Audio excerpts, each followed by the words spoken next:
the ride from Pinehurst to OC last night? It was good. It was great. It was 6 hours. No traffic. Mm-hmm. I don't like bridges. I have a very. I don't have a problem with heights. I don't have a problem with any of that stuff.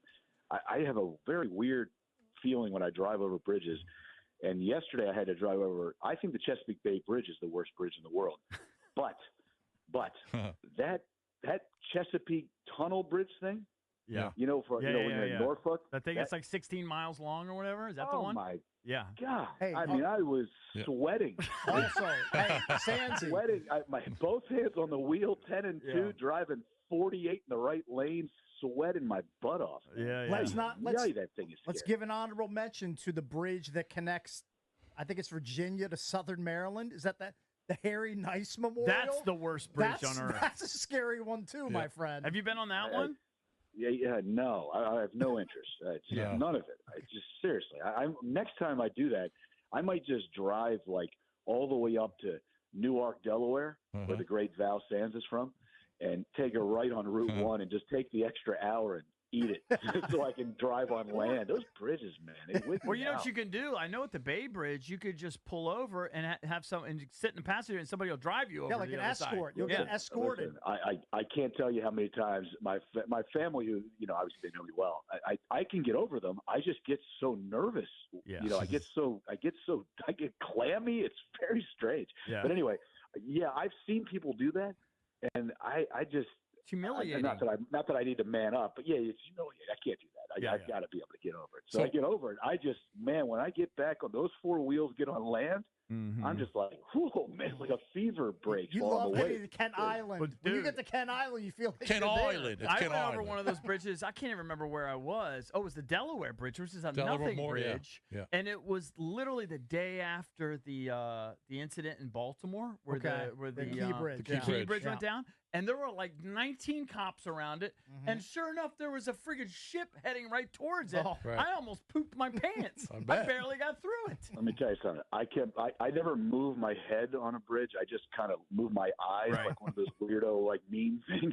I'm looking peripherally yesterday. I mean, seriously, it's the first time I had driven over a bridge since the Key Bridge. We don't have any bridges in Florida like that where I live and where I've been traveling since the Key Bridge disaster, which was horrific and awful for the families who lost their loved ones, that kind of thing. But it was the first time I'd driven over a bridge yesterday, and I'm not kidding you. It's all I thought about. I'm like, I'm looking left and right, not moving my head. And like every time you even saw a little dinghy out there, you'd get nervous. It's Jesus. Right. Now, you did an unbelievable job on the call. All right, you were great. No, you were great. You were awesome. Especially your outs. Your outs were on point. And then they switched to Tirico. All right, all the big dogs come in there. Yeah. All right. So my question is, when did it's called? You know what that's called? What? I do the undercard. You did the undercard, but the undercard was awesome. Well, you got to understand. Listen, my mother and my father, when my parents were alive, they used to. I have called plenty of them all the way to the finish. Yes, you have. But yesterday, and it's an honor. It's a thrill of a lifetime to do it. But yesterday, they wanted Mike Tirico to finish. Which, if you're going to pick Steve Stance or Mike Tirico and you're NBC Sports, you're going to obviously take Mike Tirico. It's such a bummer to get up out of that chair. But you know that one of the best of all time is going to be sitting in it. So it sucks to get out of that chair. So here's my question. Tirico's just great at it. You go off the air, or you give Tirico the chair, and then you leave. Yeah. Did you watch the rest there, or did you get right on the road? I got on the road only because I knew it was going to be a 6-hour drive, and I have it on my iPad. We have the app, and I have it on the iPad. And golf's one of those sports. It's not like I'm watching the screen as I'm driving.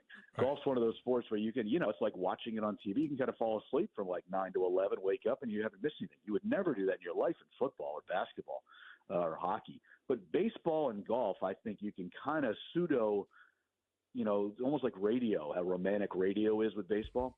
Golf's the same way. It was on the iPad. I saw the whole thing, heard our calls, and watched the NBC coverage. But honestly, Lars, it's a weird thing, and I'm not a professional athlete by any means, but we're all competitive and we all do this for a living. I don't want to be there if I'm not calling it. I got you. I just feel funny not being there. This is not about me. I'm just saying, when you get done and then they bring in the big dogs, like you say. You know, what do you want to do? Hang around and watch them do your job? You know, it's like, all right, it's time to go home and go get a drink at the Crab Bag.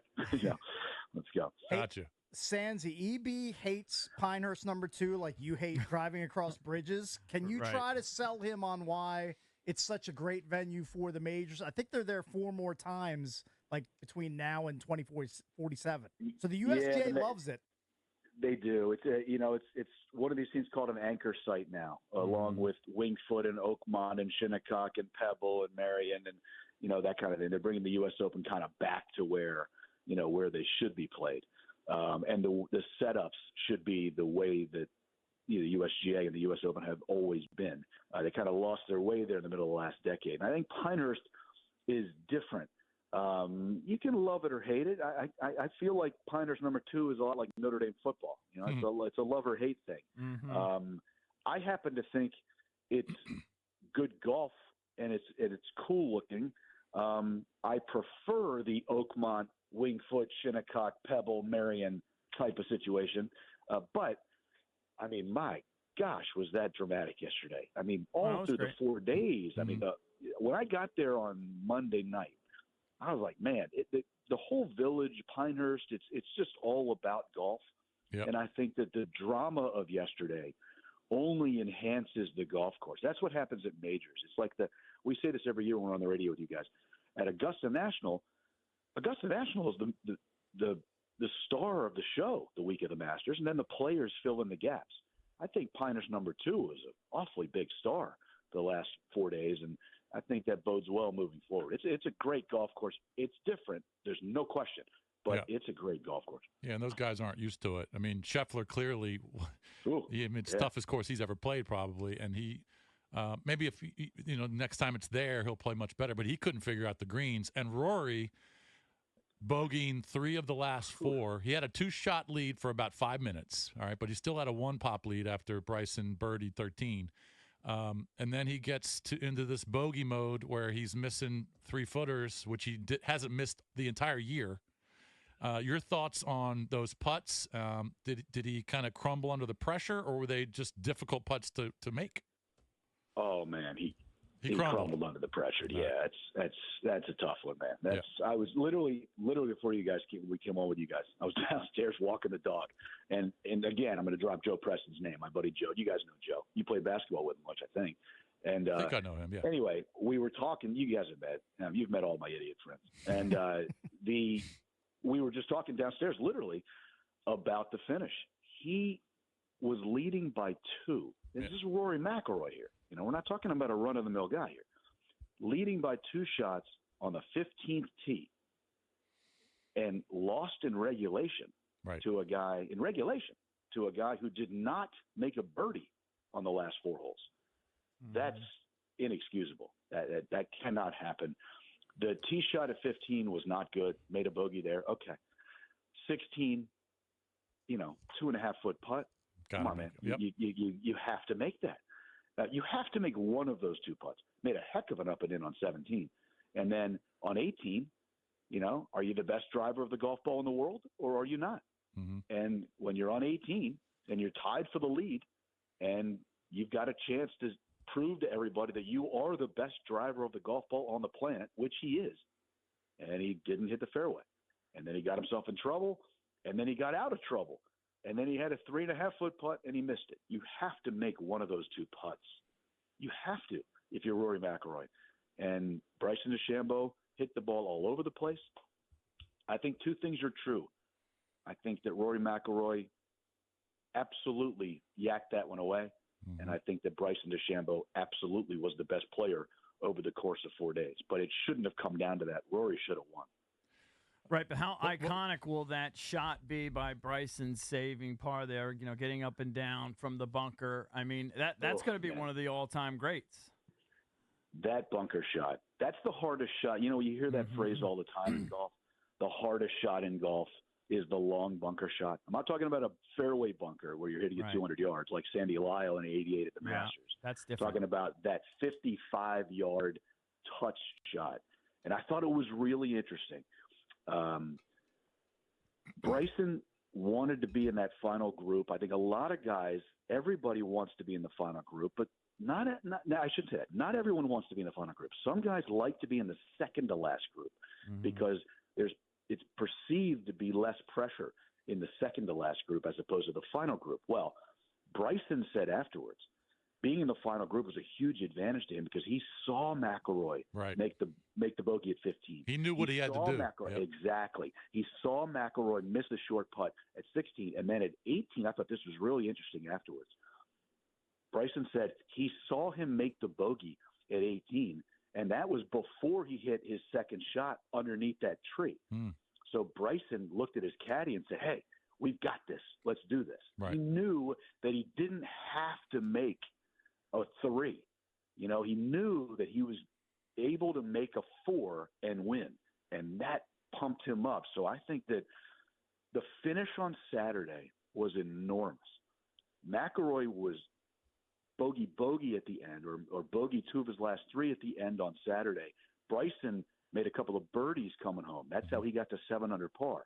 So when you look at it over the totality of 72 holes, which that's what a golf tournament is, that's what a major championship is, Saturday late gave Bryson the cushion to be able to hit only 5 fairways yesterday and still be able to recover.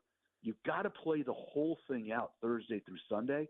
Yesterday is what all the drama everybody will remember, but late Saturday put Bryson in a position to be able to fail a little bit on Sunday, which he did, but he was also able to recover. He was awfully clutch, man. That was some money. Yeah, I mean, Rory gave him outs, and so Rory in the last 2 days on the weekend played the final 4 holes at 5 over. I mean, he gave him the outs right there. That's exactly right. You can't do that.